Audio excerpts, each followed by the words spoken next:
President Abdel Fattah el-Sisi officially launched his bid for a second term in office after announcing his candidacy last week, submitting registration documents for his re-election bid in March. In a speech to police force members, Sisi seemed determined to project an aura of strength.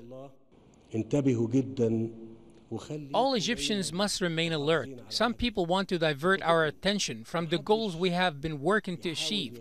I say to the Egyptian people, do not listen to their nonsense talk and stay committed to achieving construction, development, and prosperity.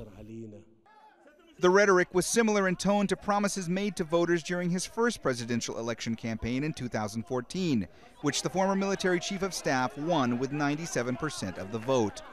Observers said that election fell short of international standards.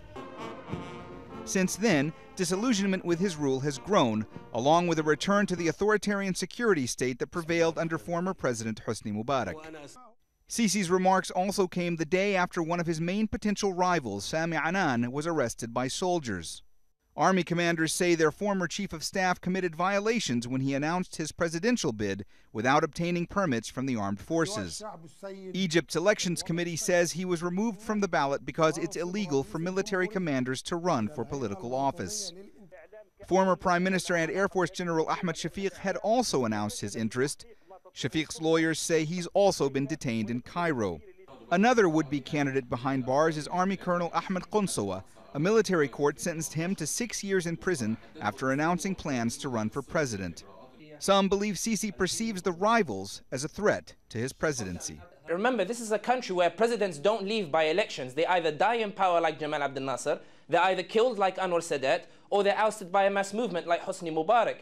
The problem is for Egypt, for Sisi right now, is he's struggling to find a puppet candidate. He's struggling to find somebody that when he wins 95, 96% of the votes, everybody can say, oh, that's okay, that's legitimate. Ahmed Shafiq is not a puppet candidate. Sami Anan is not a puppet candidate. They command weight in the social sphere. Even before Sisi declared his re-election bid, it was widely assumed he would win. Now, critics say this election is turning into a farce.